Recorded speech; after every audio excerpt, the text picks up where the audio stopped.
How Iran stole the world's hearts, how VAR stole the show again, and all of the day's transfer news, including a potential swap deal for Paul Pogba and Uruguay captain Diego Godin. That and much more coming up in the next few minutes, as I'm your host Matt Froelich, you are the One Footballers, and this is the Daily News.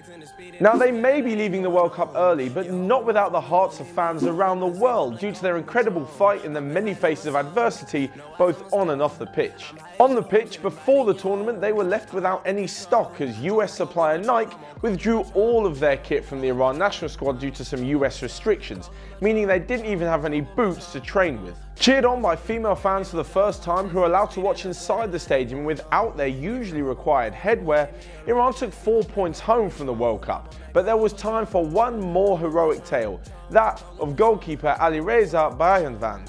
After running away from his hometown in Iran to the capital of Tehran, he was homeless and sometimes jobless in his quest to become a footballer. After all those years of struggles, he eventually made it into the national setup and now took his place at the World Cup as Iran's #1. And just when you thought it couldn't get any better, he goes and saves a penalty from none other than Cristiano Ronaldo. That really is the stuff that dreams are made of. But aside from this story, the Iran vs Portugal fixture and the corresponding Spain vs Morocco game in the group were both completely overshadowed by the use of VAR. Basically, there were 4 talking points throughout the game, which not only were the decisions made by the referee and that TV by the side of the pitch, the point was it took so long. The first one was Ronaldo, who was pulled down and eventually a penalty was given. It was the right decision. Secondly, he was involved in a potential red card scuffle with an Iranian defender where a yellow card was produced. Again, I think that was kind of the right decision given the overacting from the defender. But just in the last few minutes of both games is where it got really interesting.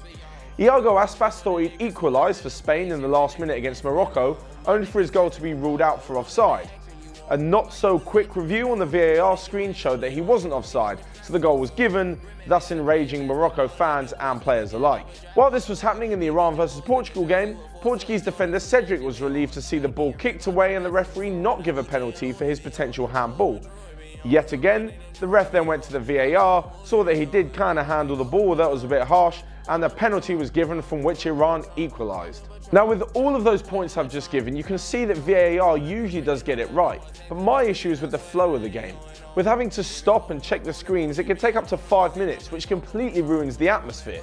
Something evident as Aspas waited before celebrating his winner again last night. So my question is, would we prefer it if human error levelled things out? Or do we want a game of football where everything is correct, but we're reduced to a robotic-like senses in the stadium? Let's be honest, when VAR goes your way, you absolutely love it, and when it's against your team, you f***ing hate it. Lastly, a quick roundup of the day's transfer news as PSG have offered Manchester United Marco Verratti in exchange for Paul Pogba. Manchester United also look set to battle it out with Juventus for Atletico Madrid and Uruguay captain Diego Godin, with a price tag of around 18 million for the 32-year-old. And lastly, Arsenal, Dortmund and Marseille all look set to entertain a 3-way battle for Juventus defender Mehdi Benatia. With that said, that has been all from me today. Don't forget to keep up with all your World Cup content on OneFootball TV, but until next time, I'll see you later.